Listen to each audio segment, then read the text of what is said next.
welcome to your job.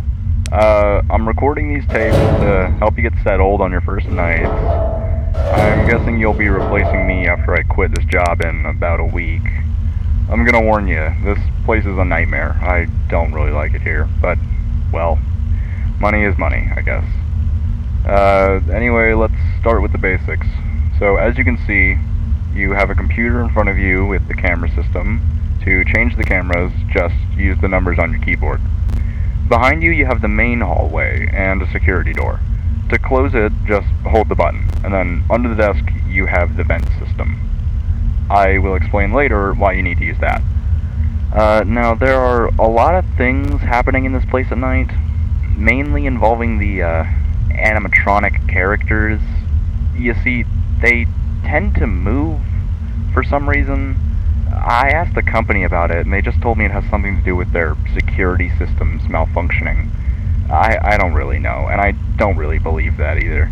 You might have already heard the stories and stuff from this place. A lot of people saying the spirit of the owner is haunting the place because, well, he died here. Guessing you know all of this, or at least I hope. Anyway, going back to the animatronics, there are 5 of them on the stage. You know, Maggie, Chaunchi, Lola, Hank, and Flower. And then there's that other one in parts and services, but we'll talk about him later. So let's start with Maggie and Lola, you know, the yellow cat and the orange dog. So they'll try to go to your office, and they'll try to get in through the hallway behind you. When you see them close to you, just close the door, and they'll eventually go away. Now, for Chaunchi the pig, you'll see him staring right at the camera. Whenever you see him, just change the camera really fast, and you'll be okay. If you don't change it fast enough, though, he will start running towards you. If the camera stopped working after you saw him, then just turn around, check if he's in the hallway, and if he is there, close the door as fast as you can. That should be all for tonight. You don't have to worry about the others yet. Well, see ya, and good luck.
Hey, night 2. Congrats, you made it. I'm not going to take very long, don't worry. The animatronics tend to get a bit more active as the nights progress, but hey, I'm here to talk about the other two on stage, Hank and Flower. So these animatronics are kinda special in a way. They're like a hide-and-seek thing. They're programmed to hide from the kids, and the kids have to find them. They're not allowed to do that during the day now, though, after the incident with the owner. Now they're kept on stage, but at night they're allowed to play freely. Now, they have very specific locations where they hide. If you notice that one of them isn't on the stage, then a warning sign will pop up on the camera where they are. Just change to that camera, watch them for like a second or two, and they'll notice the camera's found them, and they'll go back to the stage. Now, if you don't do that, they will crawl through the vent system, and they will go into your office. If you hear them crawling around in there, just look at the vent with your flashlight, and they'll go away. Just make sure they actually do go back to the stage. Sometimes they'll still hang around in the vents, and you have to flash them again. I will recommend you to not let both of them get to the vent. If they're both in the vent, then, well, that's game over, pal. Oh, and something I noticed. If you look at them, they'll take a little bit longer to move. So, yeah, that's all. Good luck.